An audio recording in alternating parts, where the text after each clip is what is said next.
నమస్కారం, సుఖీభవకు స్వాగతం. ఈరోజు సుఖీభవలో పసిబిడ్డ తరచూ గుక్కపట్టి ఏడుస్తోందా? అల్యూమినియం ఫాయిల్స్ లో ప్యాకింగ్ సురక్షితమేనా? పొగ అలవాటుతో ఆస్తమా ముప్పు. ఇంకా హెల్త్ టిప్. నెలసరి సరిగ్గా రాకపోతే థైరాయిడ్ ఉందేమో అన్న సందేహం. పెళ్లై ఏళ్లు గడుస్తున్నా పిల్లలు పుట్టకపోతే వైద్యులు సూచించే పరీక్షల్లో థైరాయిడ్ పేరు ఉంటుంది. విపరీతంగా బరువు పెరిగిపోతున్నా కలిగే భయం థైరాయిడ్. అసలేమిటి థైరాయిడ్? ఇదిగో ఇక్కడ సీతాకోక చిలుక ఆకారంలో కనిపిస్తోందే, అదే థైరాయిడ్ గ్రంథి. మనం తీసుకునే ఆహారం జీర్ణమై శక్తిగా మారడంలో ఈ గ్రంథి విడుదల చేసే హార్మోన్ కూడా ప్రధాన పాత్ర పోషిస్తుంది. అయితే ఈ గ్రంథి విడుదల చేసే థైరాక్సిన్ హార్మోన్ ఎక్కువైనా తక్కువైనా మన శరీరంలో అనేక సమస్యలు కనిపిస్తుంటాయి. థైరాయిడ్ కారణంగా చాలా మంది స్త్రీలు ఉన్నట్టుండి బరువు పెరిగిపోతుంటారు. దీంతో పాటే అలసటగా అనిపించడం, డిప్రెషన్ దరిచేరటం, ఋతుచక్రంలో ఇబ్బందులు తలెత్తడం లాంటివి కనిపిస్తాయి. థైరాయిడ్ పనితీరులో అపసవ్యత మూలంగా బరువు పెరిగే సమస్యకు ఆయుర్వేదం తనవైన కొన్ని ప్రత్యేక పరిష్కారాల్ని చెబుతుంది. ఈరోజు చాలా మందిలో థైరాయిడ్ ప్రాబ్లం అనేది చూస్తున్నాము. అయితే థైరాయిడ్లో కొంతమంది చాలా సన్నగా అయిపోవడం, హైపోథైరాయిడ్లో, అలాగే కొంతమంది చాలా లావ్ అయిపోవడం, లేదా వాళ్ళ సాధారణ బరువు కంటే అధికంగా అవ్వడం అనేది చూస్తున్నాము. అయితే ఏదైనా ఉన్నా ఈరోజు చాలామంది థైరాయిడ్కి సరిపడా ట్రీట్మెంట్లు మానేస్తున్నారు, అలాగే దాని సరిపడా జాగ్రత్తలు తీసుకోవట్లేదు. ఎందువలనంటే సహజంగా థైరాయిడ్ తగ్గిపోతుంది అనుకుంటున్నారు, కానీ థైరాయిడ్కి తప్పనిసరి మందు వాడాలి. లోపతి అవనండి, ఏ వైద్యం అయినండి, ఒక డాక్టర్ సమక్షంలో వైద్యం తీసుకోవాల్సిన అవసరం తప్పనిసరి. అయితే ఈ యొక్క థైరాయిడ్ ఇండ్యూస్డ్ ఒబేసిటీ అనేది కొంచెం కాంప్లికేటెడ్. ఎందువల్లంటే మామూలుగా ఆహారపరంగా, అంటే వాళ్ళు తినే ఆహారపరంగా వాళ్ళు లావ్ అయిపోతే కనుక కొంతవరకు తగ్గించుకోవచ్చు. అంటే సహజంగా లావుగా ఉన్నప్పుడు, అంటే పుట్టుకతోటి కానీ ఇతరత్ర కారణాలతోటి చిన్నప్పటి నుంచి లావుగా ఉంటే కనుక వాళ్ళకి కొంచెం కష్టం అవుతుంది. అలాగే అలాంటిదే ఇది థైరాయిడ్ కూడా. ఆయుర్వేదంలో స్థూలత్వం అనేది కష్టసాధ్యము అసాధ్యం అని చెప్పడం జరిగింది. కాబట్టి ఈ యొక్క సమస్య కొంతమందిలో ఇది అసాధ్యం అవ్వడానికి అవకాశం ఉంటుంది. 100 కిలోలు ఎవరైతే దాటుతారో వాళ్ళందరికీ చాలా కష్టం బరువు తగ్గడం. కాబట్టి ప్రతి వాళ్ళు కూడా ఎంతైనా హైట్ అవ్వనండి, మన ఎంత చూసినా 6 మించి ఉండరు. కాబట్టి ఎంతున్నా వాళ్ళకి 75-80 కిలోలు మించి ఉండకూడదు, ఎంత హైట్ ఉన్నా కానీ. మరి అలాంటి వాళ్ళు 100-120 కిలోలు అయ్యారంటే, వాళ్ళు 100 దాటిందంటే ఇంకా చాలా కష్టం. కాబట్టి ఎవరైతే 100కి రీచ్ అవుతున్నారో వాళ్ళు తప్పనిసరి ఏదో విధంగా వాళ్ళు ఆహార నియమాలు పాటించుకుంటూ, థైరాయిడ్ అవ్వనండి ఇతరత్ర అవ్వనండి, వాళ్ళు ఇవన్నీ మందులు సక్రమంగా వాడుకుంటూ జాగ్రత్తలు పాటించవలసిన అవసరం ఉంటుంది. ముఖ్యంగా కొంతమంది బాగా థైరాయిడ్ ఉన్నప్పుడు మందులు వేసుకున్నప్పుడు కూడా లావ్ అవుతున్నప్పుడు వాళ్ళు ఎక్సర్సైజ్ లాంటిది మానేస్తారు, లేదా ఏదో లేజీగా ఉంటారు వాళ్ళు. అలాంటప్పుడు కూడా వాళ్ళు తప్పనిసరి ఫిజికల్ ఎక్సర్సైజ్ చాలా తప్పనిసరి. సుమారు 20-30% బరువు ఫిజికల్ ఎక్సర్సైజ్ ద్వారా తగ్గుతుంది. ఇంకొక 20-30% ఆహార నియమాలు పాటించడం ద్వారా తగ్గుతుంది. ఇంకో 30-40% మందుల ద్వారా, లేకపోతే ఆయుర్వేదం వంటి ఇతరత్ర మందుల ద్వారా, లేకపోతే వాళ్ళ రోగ కారణం వల్ల కూడా తగ్గడానికి అవకాశం ఉంటుంది. కాబట్టి ఈ ఆహార నియమాలు తప్పనిసరి పాటించాలి. అంటే లో కార్బోహైడ్రేట్ డైట్స్, లో ఫ్యాట్ డైట్స్, ఈవెన్ మాంసాహారం కూడా అలాగే కాల్చి తినేటట్టు అయితే పర్వాలేదు, కానీ బాగా నూనెలు వేసినైతే తీసుకోకూడదు. ఇవన్నీ పాటిస్తే కనుక బరువు తగ్గడానికి చాలా అవకాశాలు ఉంటాయి. థైరాయిడ్ మూలంగా బరువు పెరుగుతున్నప్పుడు ఓవైపు థైరాయిడ్ మాత్రల్ని క్రమం తప్పకుండా తీసుకుంటూనే మరోవైపు ఆహార విహారాల్లోనూ ప్రత్యేకంగా జాగ్రత్తలు తీసుకోవాలి. ముఖ్యంగా రోజువారీ ఆహారంలో తగినంత అయోడిన్ లభించేలా చూసుకోవాలి. అయోడిన్ కలిగిన ఉప్పును మాత్రమే ఉపయోగించాలి. అరటిపండ్లు, క్యారెట్లు, కోడిగుడ్డులోని పచ్చసొన, వెల్లుల్లి, పాలకూర, ఉల్లిపాయలు, బంగాళదుంపల్లో అయోడిన్ ఎక్కువగా లభిస్తుంది. వీటిని ఆహారంలో ఒక భాగంగా చేసుకోవాలి.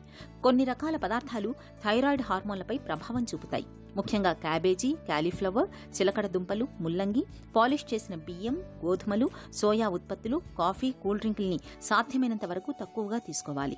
ఇక ప్రతిరోజు వ్యాయామం చేయడాన్ని అలవాటు చేసుకోవాలి. నిత్యం వ్యాయామం చేయటం వల్ల థైరాయిడ్ హార్మోన్ పనితీరు మెరుగవుతుంది. చిట్కాల విషయానికి వచ్చేసరికి థైరాయిడ్లో కొంచెం కాంప్లెక్స్ ఏది. ఎందువల్లంటే మందుని చూసుకుంటూ బరువును మేనేజ్మెంట్ చేసుకుంటూ వెళ్ళాలి. ఒక్కొక్కసారి ఏమవుతుందంటే బరువు బాగా తగ్గినప్పుడు మందు హైగా ఉంటుంది, అప్పుడు వాళ్ళ బాడీకి ఇబ్బంది పెడుతూ ఉంటుంది. కాబట్టి ఆ మందు కూడా బరువుతో పాటు తగ్గించుకోవాల్సిన అవసరం కూడా ఉంటుంది. కాబట్టి దీనికి ఆయుర్వేదంలో న్యాచురల్ రెమెడీస్ చాలా ఉన్నాయి. ముఖ్యంగా త్రిఫల కానీ, కరక్కాయ కానీ, ఇవి ఏ రూపంలోనైనా తీసుకోవచ్చు. వీటిని కరెక్ట్గా అయితే రోజు ఒక అర చెంచాడు పొద్దున, అర చెంచాడు సాయంత్రం తీసుకోవాలి. కొంతమందికి ఇది విరేచనాలు అవుతాయి, అది చూసుకొని దాని ప్రకారం తీసుకోవాలి. అదే త్రిఫల అయితే పొద్దున్న ఒక అర చెంచాడు, సాయంత్రం అర చెంచాడు గోరువెచ్చటి నీళ్ళలో కానీ ప్లెయిన్ వాటర్లో కానీ తేనెలో కానీ కలిపి తీసుకుంటే కూడా చాలా మంచిగా ఉంటుంది. ఇది కాకుండా ఇప్ప రేల అనేవి మనకు దొరుకుతూ ఉంటాయి. ఇప్ప రేల అనేది ఇప్ప పువ్వు దొరుకుతూ ఉంటుంది, రేల పువ్వు దొరుకుతూ ఉంటుంది. వీటిని ఇప్ప పువ్వుని యాజ్ ఇట్ ఈజ్ ఒక 5-6 పువ్వులు పొద్దున సాయంత్రం తీసుకుంటూ కొంచెం గోరువెచ్చటి నీటితో పాటు తీసుకుంటే కనుక చాలా మంచిగా ఉంటుంది. రేల అయితే కషాయం కాచి తీసుకోవాలి. పొద్దున్న ఒక 30 ml, సాయంత్రం ఒక 30 ml తీసుకుంటే చాలా మంచిగా ఉంటుంది. ఇవి చికిత్సా విషయానికి వచ్చేసరికి అంటే చాలా రకాలైన ఔషధాలు ఉన్నాయి. ముఖ్యంగా వీళ్ళకి ఒక స్పెసిఫిక్ టైప్ ఆఫ్ ట్రీట్మెంట్ ఇవ్వాల్సి ఉంటుంది. సాధారణంగా వచ్చే ఒబెసిటీ వాళ్ళకైనా వీళ్ళకైనా సేమ్ ఉన్నప్పుడు కూడా ఈ గొగ్గులు యోగాల్లో కాంచనార గుగ్గులని, మేదోహర గుగ్గులని, పునర్నవ మండలం, ఎందుకంటే వీళ్ళకి బాడీలో ఫ్లూయిడ్ రిటెన్షన్ అధికంగా ఉంటుంది. థైరాయిడ్లో బరువు ఎక్కువ అయినప్పుడు అప్పుడు వీళ్ళు తప్పనిసరి రిటెన్షన్ తగ్గించుకోవడానికి పునర్నవ మండూరం లాంటివి, అలాగే లోహాస్వన్ లాంటివి, అయస్కృతి లాంటివి ఎన్ని ఔషధాలు కూడా డాక్టర్ సలహా ప్రకారం సుమారు 6 నుంచి 8 నెలల పాటు, ఒక్కొక్కసారి సంవత్సరం కూడా పడుతుంది. అంటే వాళ్ళ బరువుని బట్టి, అంటే వాళ్ళ యావరేజ్ బరువు లెక్క కట్టుకుంటే కనుక వాళ్ళ బరువుతోటి వీళ్ళు ఎంత తగ్గారన్నది చూసుకునంటే మొత్తం క్యాల్కులేటెడ్గా తగ్గడానికి ప్రయత్నం చేస్తే కనుక చాలా తగ్గడానికి అవకాశాలు ఉంటాయి. థైరాయిడ్ మూలంగా అధిక బరువు సమస్యగా మారినప్పుడు నిత్యం తేనె, నిమ్మరసం కలిపిన గోరువెచ్చటి నీళ్లను ఉదయాన్నే తాగడం మంచిది. అలాగే అల్లం టీ తాగడమూ మేలే. దాల్చిన చెక్క, జీలకర్ర, మిరియాలు, ఆవాల వంటి దినుసులకు ఒంట్లో కొవ్వును కరిగించే గుణం ఉంది. రోజువారీ వంటల్లో వీటిని ఒక భాగంగా చేసుకోవటం ద్వారా అధిక బరువును క్రమంగా వదిలించుకోవచ్చు. రోజువారీ ఆహారంలో ఉలవల్ని ఒక భాగంగా చేసుకుంటే మంచి ఫలితం ఉంటుంది. ఉలవలు ఒంట్లో వేడిని పుట్టించి బరువును తగ్గిస్తాయి. బరువు తగ్గాలనుకుని అన్నం మానేయాల్సిన పనిలేదు. అన్నానికి బదులుగా బ్రౌన్ రైస్ను వాడుకోవచ్చు. మామూలు అన్నంతో పోలిస్తే బ్రౌన్ రైస్లో పోషక విలువలు సమృద్ధిగా ఉంటాయి. జీలకర్ర, ధనియాలు, సోంపు ఈ మూడింటిని అర టీ స్పూన్ చొప్పున తీసుకుని ఒక గ్లాసు నీళ్లలో బాగా మరిగించి కషాయంగా చేసుకుని నిత్యం గోరువెచ్చగా తాగుతుంటే మంచి ఫలితం కనిపిస్తుంది. ఉప్పు, పులుపు, కారం, చేదు, తీపి, వగరు ఈ షడ్రుచులకు సమంగా ప్రాధాన్యం ఇవ్వాలి. బరువు అనేది మరీ సమస్యగా మారినప్పుడు కాంచనాది గుగ్గులు, మేదోహర విడంగాది లోహ మాత్రలు, ఆరోగ్యవర్ధిని, పునర్నవారిష్ట వంటి ఔషధాలను డాక్టర్ పర్యవేక్షణలో కొంతకాలం పాటు వాడుకుంటే మంచి ఫలితం. ఆకలేసినప్పుడు పసిబిడ్డ గుక్కపట్టి ఏడవటం మనకు తెలిసిందే. అయితే కడుపు నిండుగా తల్లిపాలు పట్టినప్పటికీ కొంతమంది పసిపిల్లలు అదే పనిగా గుక్క తిప్పుకోకుండా ఏడుస్తూ ఉంటారు. ఇలా పసిబిడ్డ ఏడవటం వెనుక పొట్టలో తలెత్తే సమస్యలే చాలా వరకు కారణంగా ఉంటాయి. తాగిన పాలు సరిగ్గా జీర్ణం కానప్పుడు, జీర్ణ మండలంలో ఏదైనా సమస్య తలెత్తినప్పుడు పసిపిల్లలు ఏడుపును లంకించుకుంటూ ఉంటారు. పొట్టలో తలెత్తిన ఈ రకమైన పరిస్థితిని డాక్టర్లు కోలిక్ పెయిన్గా పిలుస్తారు. పసిబిడ్డకు పొట్టలో నొప్పిని తెచ్చిపెట్టే కోలిక్ పెయిన్ గురించి ఇప్పుడు తెలుసుకుందాం. చంటి పిల్లల్లో కోలిక్ పెయిన్ అనేది ఒక వింత సమస్య. దీనికి కారణం అనేది ఖచ్చితంగా ఇది అని చెప్పలేము. ఎలా ఉంటుంది అంటే ఈ పెయిన్ ఏడుస్తూ ఉంటారు. ఎందుకు ఏడుస్తారో తెలియకుండా ఏడుస్తూ ఉంటారు. కడుపు నొప్పి అని అందరం అనుకుంటాము, దీన్నే కాలిక్ అని అంటాము. 6 వారాల నుండి 3-4 నెలలు వచ్చేంత వరకు ఈ వయసులో ఉన్న చంటి పిల్లల్లో చూసే సమస్య. ఈ కాలిక్కి కారణము అనేది ఎవరికి అంతుబట్టలేదు ఇప్పటి వరకు. రకరకాలుగా దీనివల్ల ఉండొచ్చు, దానివల్ల ఉండొచ్చు అని హైపోథసిసే కానీ ఖచ్చితంగా దీనికి అని అయితే చెప్పలేం. దానంతటా అదే తగ్గిపోయే కండిషన్ అండి. పెద్దగా కాంప్లికేషన్స్ డెవలప్ అవ్వడము అనేది ఉండదు. ఎందుకంటే ఆ పెయిన్ వచ్చినప్పుడు చూడడానికి చాలా కంగారుగా తల్లిదండ్రులు కంగారు పడతారు, డిస్ట్రెసింగ్గా ఫీల్ అవుతారు. అరే బేబీ ఇంత ఏడుస్తున్నా మనం ఏం చేయట్లేదా ఇట్లా అని. కానీ ఆ 1 గంట ఏడ్చి పడుకొని లేచేటప్పటికల్లా మళ్ళీ బేబీ స్మైలింగ్, అరే ఈ బేబీ అయినా అంతగా ఏడ్చింది అనుకున్నంతగా నార్మల్గా బిహేవ్ చేస్తూ ఉంటారు బేబీస్. తర్వాత రోజు 3 గంటలు ఇట్లా ఏడుస్తూ ఉంటే ఏమైపోతుందో అని చెప్పి చాలా టెన్షన్ తోటి వస్తుంటారు. సో ఆ బేబీ పూర్తిగా ఎగ్జామిన్ చేసినాక బేబీ అంత ఇది కాలిక్ అని నిర్ధారించిన తర్వాత ముఖ్యంగా తల్లిదండ్రులకి దీని గురించి వివరించి చెప్పి ధైర్యాన్ని ఇచ్చి దానికి ప్రిపేర్ చేయాలి. తల్లిదండ్రులు ప్రిపేర్డ్గా ఉన్నారు అంటే చాలా మటుకు వాళ్ళకి అంత డిస్ట్రెస్ ఉండదు. ఒక 6 వీక్స్ బేబీ, 7 వీక్స్ అట్లా ఉన్నప్పుడు బేబీస్ జనరల్గా ఉదయం పూట పడుకుంటారు, ఎక్కువ నైట్లో పడుకోరు అంటే ఎక్కువ ఏడుస్తూ ఉంటారు. సో తల్లిదండ్రులకి బేబీ ఎప్పుడు రెస్ట్ తీసుకుంటే వీళ్ళు అప్పుడు రెస్ట్ తీసుకొని ఈ కాలిక్ ఎపిసోడ్ ఈ టైం నుంచి ఈ టైం వరకు బేబీ ఏడవడం అనేది ఒక వారం 10 రోజులు నడుస్తూ ఉంటుందన్నమాట. సో ఆ టైంకి ప్రిపేర్గా ఉండడము, బేబీస్ని ఎత్తుగా పట్టుకొని కొంచెం పొట్ట మీద బరువుగా తగిలేటట్లుగా తట్టడం, అటు ఇటు నడవడం, కొంచెం వెచ్చటి నీళ్ళతోటి బాత్ ఇవ్వడం, ఇవన్నీ కూడా కాలిక్ పెయిన్ వచ్చినప్పుడు చేసినట్లయితే బేబీ సర్దుకుంటుంది. మెడిసిన్స్ అంటే పేగు కదలికలను ఆ స్పాజం తగ్గించేవి మందులు ఉన్నాయి, కానీ మందుల కంటే కూడా నేను చెప్పినట్లుగా వివిధ రకాల అదర్ మెథడ్స్ తోటే బేబీ కామ్ అయ్యేటట్లు చేసినట్లయితే మంచిది. ఇవాళ chapati, noodles, biryani, fried rice, కూరలు ఇలా ఏం కొన్నా హోటళ్లలోనూ టిఫిన్ సెంటర్లలోనూ అల్యూమినియం ఫాయిల్ లేదా కవర్లలో ప్యాక్ చేసి ఇస్తూ ఉంటారు. దీనివల్ల ఆహారం ఎక్కువసేపు వేడిగా ఉంటుంది. వేడిగా ఉన్న ఆహారం మృదువుగా కూడా ఉంటుంది. ఇందుకోసమే చాలా మంది మహిళలు పిల్లలకు, మగవారికి లంచ్ ప్యాక్ చేయటం కోసం అల్యూమినియం ఫాయిల్స్ ను ఉపయోగిస్తున్నారు. అయితే ఆహార పదార్థాలని అల్యూమినియం ఫాయిల్స్ లోనే భద్రపరచడం ఆరోగ్యానికి ఏమంత మంచిది కాదని చెబుతారు నిపుణులు. ఎందుకో ఇప్పుడు తెలుసుకుందాం. అల్యూమినియం పాత్రలో వంట చేయటం మనలో చాలా మందికి అలవాటు. ఇక ఆహారాన్ని తాజాగా వేడిగా ఉంచటానికి అల్యూమినియం ఫాయిల్స్లో చుట్టి ఉంచటం చూస్తున్నదే. నిజానికి మన ఆరోగ్యం మీద అల్యూమినియం లోహం చాలా చెడ్డ ప్రభావం చూపిస్తున్నట్లు ఇప్పటికే అనేక పరిశోధనల్లో వెల్లడైంది. అల్యూమినియం పాత్రలను ఉపయోగించటం తగ్గించాలని ఇందుకే చెబుతూ వచ్చారు.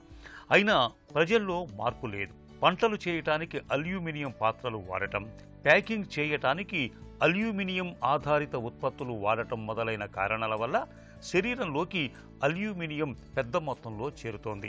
అల్యూమినియం శరీరంలోకి ఎక్కువగా వెళ్లటం వల్ల గందరగోళం, కండరాల బలహీనత, ఎముకల నొప్పి, మూర్ఛలు, పిల్లల్లో ఎదుగుదల తగ్గటం మొదలైన సమస్యలు తలెత్తుతాయి. ముఖ్యంగా అల్యూమినియం పాత్రల్లో వండటం కంటే కూడా అల్యూమినియం ఫాయిల్ కవర్లలో ఆహారాన్ని ప్యాక్ చేయటం చాలా ప్రమాదాన్ని తెచ్చిపెడుతుందని పరిశోధకులు అంటున్నారు.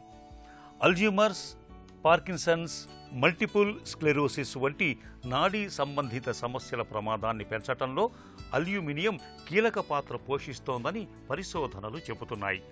ముఖ్యంగా టమోటా, నిమ్మ వంటి ఆమ్ల గుణం కలిగిన పదార్థాలు అల్యూమినియం పాత్రల్లో వేడి చేస్తే ప్రతిచర్య కారణంగా అల్యూమినియం ఎక్కువగా లీక్ అవుతుంది. ఈ నేపథ్యంలో వంటలకు అల్యూమినియంతో తయారైన పాత్రల్ని సాధ్యమైనంత వరకు తగ్గించుకోవాలి. ఆహారాన్ని వండటానికి మట్టి, గాజు, సిరామిక్, స్టీల్ పాత్రలను ఉపయోగించుకోవాలి. తక్కువ ఉష్ణోగ్రత వద్ద ఆహారాన్ని ఉడికించాలి. అల్యూమినియం ఫాయిల్లో ఆహారాన్ని ప్యాక్ చేసినా దాన్ని ఎక్కువసేపు ఉంచకూడదు. ముఖ్యంగా ఆహారాన్ని అల్యూమినియం ఫాయిల్లో ఉంచి ఓవెన్లో పెట్టి వేడి చేయటం చాలా ప్రమాదకరం. ఇలా అస్సలు చేయకూడదు. ఆస్తమా జబ్బు మన పాలిట ఒక పెద్ద నరకం. ఉబ్బసం ఉధృతమైతే క్షణమొక యుగంలా గడపాలి. ఊపిరి కోసం ఒడ్డున పడ్డ చేపలా విలువెల్లాడాలి. చెట్టంత మనిషిని సైతం ఊపిరి ఆడనివ్వకుండా ఉక్కిరిబిక్కిరి చేసే ఆస్తమాకు చాలా వరకు అలర్జీ కారకాలే ప్రధాన కారణాలుగా ఉంటాయి. అయితే వీటితో పాటు పొగ అలవాటు కూడా ఆస్తమా జబ్బుకు ఆజ్యం పోస్తుందని మీకు తెలుసా? తాము పొగ తాగడమే కాదు, పక్కవారి పొగను తరచుగా పీలుస్తున్నా కూడా శ్వాస మార్గాలు కుచించుకుపోయి ఆస్తమా బారిన పడే అవకాశం ఉంటుందని చెబుతారు డాక్టర్లు. పొగ అలవాటుతో విరుచుకుపడే ఆస్తమా గురించిన పూర్తి వివరాన్ని డాక్టర్ని అడిగి ఇప్పుడు తెలుసుకుందాం. పొగ అలవాటుకు ఆస్తమాకు సంబంధం ఉందా? డెఫినెట్గా ఉందండి. అంటే పొగ తాగడం వల్ల ఆస్తమా వస్తుందన్నది కాదు, కానీ బట్ ఆస్తమా ఉన్న వాళ్ళలో పొగ తాగడం వల్ల ఆస్తమా అనేది కంట్రోల్లోకి రాదు అండ్ ఆస్తమా సిమ్టమ్స్ కూడా ఎక్కువగా ఉంటాయి అన్నమాట. అంటే ఈ స్మోక్ ఏం చేస్తుందంటే ఎయిర్వేస్లో లైనింగ్, అంటే మన ఊపిరి తీసుకునే గొట్టాల్లో లైనింగ్ ఉంటుంది, ఎపిథీలియం అంటాం అనమాట. దాని మీద డిపాజిట్ అయ్యి అది ఎయిర్వేస్ని ఇరిటేట్ చేస్తుంది. ఇంతకుముందుగా చెప్పినట్టుగా ఆ లంగ్స్ ఎయిర్వేస్ ఇన్ఫ్లమేషన్ ఉండడం వల్ల హైపర్ రియాక్టివ్గా ఉంటాయి అన్నమాట లంగ్స్. సో దానివల్ల ఇట్లాంటి ట్రిగ్గర్స్ ఏమన్నా ఉంటే ఇంకా ఆస్తమా అటాక్ ఎక్కువగా ఉంటుంది. సో స్మోకర్స్లో ఆస్తమా సిమ్టమ్స్ ఎక్కువగా ఉంటాయి. అది ట్రిగ్గర్ చేయడం వల్ల ఆస్తమా అటాక్స్ ఫ్రీక్వెంట్గా వస్తుంది అండ్ మ్యూకస్ ప్రొడక్షన్ కూడా ఎక్కువగా ఉంటుంది స్మోకింగ్ వల్ల. దానివల్ల ఏంటంటే తెమ్మడ ఎక్కువగా వచ్చి ఇంకా ఇబ్బంది పెడుతుంది అనమాట. స్మోక్ అనేది ఆస్తమా కాజ్ చెయ్యలేకపోయినా కూడా ఆస్తమా ఉన్నవాళ్ళు స్మోక్కి ఎక్స్పోజ్ అయినప్పుడు సిమ్టమ్ కంట్రోల్ సరిగ్గా ఉండదు, ఆయాసం ఎక్కువగా ఉంటుంది, అండ్ ట్రీట్మెంట్ వాడినా కూడా అంత ఎఫెక్టివ్గా ఉండదు అనమాట. సో స్మోకింగ్ అన్నది ఆస్తమా ఉన్న వాళ్ళు డెఫినెట్గా మానేయాలి, అప్పుడు కానీ వాళ్ళకి ఆస్తమా కంట్రోల్లోకి రాదు. పొగ తాగే అలవాటు ఆస్తమాకు ఎలా దారి తీస్తుంది? యాజ్ సచ్ పొగ అలవాటు ఆస్తమాకి దారి తీయదు. యాక్చువల్లీ స్మోకింగ్ వల్ల వచ్చే అబ్స్ట్రక్టివ్ ఎయిర్వే డిజీజ్ని మనము COPD అంటాం అనమాట, అంటే క్రానిక్ అబ్స్ట్రక్టివ్ పల్మనరీ డిజీజ్ అంటాము. అంటే అది ఆస్తమా లాంటి అబ్స్ట్రక్టివ్ ఎయిర్వే డిజీజే, కానీ ఆస్తమా వేరు, COPD వేరు అనమాట. ఆస్తమా అనేది చిన్న వయసులో వస్తుంది, కామన్గా ఏమైనా అలర్జెన్స్కి ఎక్స్పోజ్ అయినప్పుడు అటాక్ వస్తుంది, అండ్ అలర్జీ సిమ్టమ్స్ ఇట్లాంటివి ఎక్కువగా ఉంటాయి. COPD అనేది మెయిన్గా ఎక్కువ లాంగ్ టర్మ్ స్మోకర్స్లో వస్తుంది, 40 ఇయర్స్ దాటిన వాళ్ళల్లో వస్తుంది, అండ్ రివర్సిబుల్ కాదు. ఏది COPD అనేది, ఆస్తమా రివర్సిబుల్ ఎయిర్వే అబ్స్ట్రక్షన్ అంటాము, COPD ఇర్రివర్సిబుల్ ఎయిర్వే అబ్స్ట్రక్షన్ అనమాట. సో మనకి స్మోకింగ్ వల్ల వచ్చే అబ్స్ట్రక్టివ్ ఎయిర్వే డిజీజ్ని COPD అంటాం అనమాట.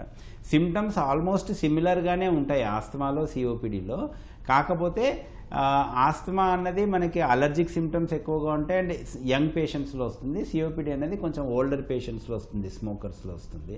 రెండోది, కొంతమందికి ఏమవుతుందంటే బ్రాంకైటిస్ అనేది డెవలప్ అవుతుంది అనమాట. అది బిఫోర్ COPD సెట్ ఇన్ అయ్యే స్టేజ్ కన్నా ముందు ఫస్ట్ బ్రాంకైటిస్ డెవలప్ అవుతుంది స్మోకర్స్లో. ఆ బ్రాంకైటిస్లో ఏంటంటే మెయిన్గా క్రానిక్గా దగ్గు ఉంటుంది, తెమ్మడ వస్తూ ఉంటుంది, పిల్లి కూతలు వస్తూ ఉంటాయి, ఆయాసంగా ఉంటుంది. వీళ్ళలో కూడా మనం ఇన్హేలర్స్ సజెస్ట్ చేస్తాము, బట్ పర్టికులర్ ట్రీట్మెంట్ ఏంటంటే స్మోకింగ్ ఆపడం అనేది చాలా ఇంపార్టెంట్ అనమాట. సో స్మోకింగ్ ఆస్తమాని అటాక్ని ఇండ్యూస్ చేస్తుంది, కానీ ఆస్తమాని యూజువల్గా కాజ్ చేయదు. స్మోకింగ్తో వచ్చే అబ్స్ట్రక్టివ్ ఎయిర్వే లంగ్ ప్రాబ్లమ్ని మనం COPD అంటాం అన్నమాట. పొగ అలవాటుతో ఆస్తమా అటాక్స్ తీవ్రమవుతాయా? స్మోకింగ్ వల్ల ఆస్తమా అటాక్స్ అన్నవి ఎక్కువగా ఉంటాయి. ఆస్తమా కంట్రోల్ సరిగ్గా ఉండదు. మనం మెడికేషన్స్ వాడుతున్నా కూడా మ్యూకస్ ప్రొడక్షన్ అనేది ఎక్కువగా ఉంటుంది. స్మోకింగ్ వల్ల ఇన్ఫ్యాక్ట్ వేరే లంగ్ ప్రాబ్లమ్స్ కూడా డెవలప్ అవుతాయి, లైక్ క్రానిక్ స్మోకర్స్లో లంగ్ క్యాన్సర్స్ రావడం కానీ, లేకపోతే ఈ ఆస్తమా ఉన్న వాళ్ళలో లేటర్గా it can turn into COPD. So ఇవన్నీ ఉంటాయి, కాంప్లికేషన్స్ ఉంటాయి. అండ్ వీళ్ళలో ఆస్తమా కంట్రోల్ కూడా అంత బాగా ఉండదు. సో ఎక్కువ డోసెస్ వాడాల్సి ఉంటుంది, మళ్ళీ దాని సైడ్ ఎఫెక్ట్స్ ఉంటాయి. సో ఓవరాల్గా స్మోకింగ్ అన్నది ఆస్తమాని చాలా కాంప్లికేట్ చేసేస్తుంది. అందుకనేసి ఆ ట్రీట్మెంట్ ఇవ్వడం కూడా కష్టమైపోతుంది, అండ్ కంట్రోల్ కూడా సరిగ్గా ఉండదన్నమాట. పొగ అలవాటు ఉన్నప్పుడు ఆస్తమా అదుపు ఎలా? ఫస్ట్ మేము ఇచ్చే అడ్వైజ్ ఏంటి అంటే పేషెంట్స్కి మీరు పొగ తాగడం మానేయాలి. Even exposure to second hand smoke వల్ల కూడా ఆస్తమా కంట్రోల్ రాదు. అంటే ఫర్ ఎగ్జాంపుల్ హస్బెండ్ స్మోకర్ అనుకోండి, వైఫ్కి ఆస్తమా ఉంది, హస్బెండ్ ఇంట్లో స్మోక్ చేయడం వల్ల ఆ స్మోక్ ఆమె కూడా ఎక్స్పోజ్ అవుతుంది, కాబట్టి ఆమెకు కూడా ఆస్తమా కంట్రోల్ సరిగ్గా రాదు. లేకపోతే ఇంట్లో పిల్లలు ఉన్నారనుకోండి, ఫాదర్ స్మోకింగ్ చేస్తున్నారు ఇంట్లో, సో పిల్లలకు కూడా ఆస్తమా అటాక్స్ ఫ్రీక్వెంట్గా ఉంటే ఆస్తమా కంట్రోల్ సరిగ్గా రాదనమాట. సో సెకండ్ హ్యాండ్ స్మోకింగ్ కూడా is as dangerous as first hand smoking అనమాట. సో ఫస్ట్ ఆస్తమా కంట్రోల్ రావాలి అంటే మీరు మందులు వాడినా కూడా కంట్రోల్లో రాని ట్రిగ్గర్స్ ఉంటాయి. దాంట్లో ఫస్ట్ అండ్ ఫార్మోస్ట్ వచ్చేసి స్మోకింగ్ అని చెప్తాం. సో స్మోకింగ్ అనేది ఫస్ట్ ఆపేయాల్సిందే. స్మోకింగ్ ఆపకుండా మీరు ఎన్ని మందులు వాడినా కూడా మీ ఆస్తమా కంట్రోల్లోకి వచ్చే అవకాశాలు చాలా తక్కువ అనమాట. సో స్మోకింగ్ ఎట్లా ఆపాలి?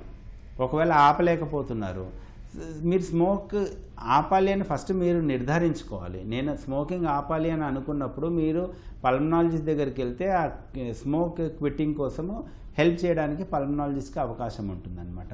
మందుల రూపంలో కానీ ఇప్పుడు గమ్స్ కూడా వచ్చాయి, నికోటిన్ గమ్స్ ఉన్నాయి, వేరే రకంగా ట్యాబ్లెట్స్ ఉన్నాయి, అండ్ యోగా కానీ, లేకపోతే there are special groups smoking quitting కోసము, special groups, social support, family support ఇవన్నీ కూడా ఉంటాయన్నమాట. సో ఈ రకంగా మీరు మానేయాలి అన్న ఒక ఆలోచనతో వస్తే మేము ఏమైనా హెల్ప్ చేయడానికి అవకాశం ఉంటుంది డాక్టర్స్ని. కానీ మీకు మానేయాలని మీకు ఆ థాట్ లేకపోతే మటుకు డాక్టర్స్ కూడా ఏం చేయలేరన్నమాట.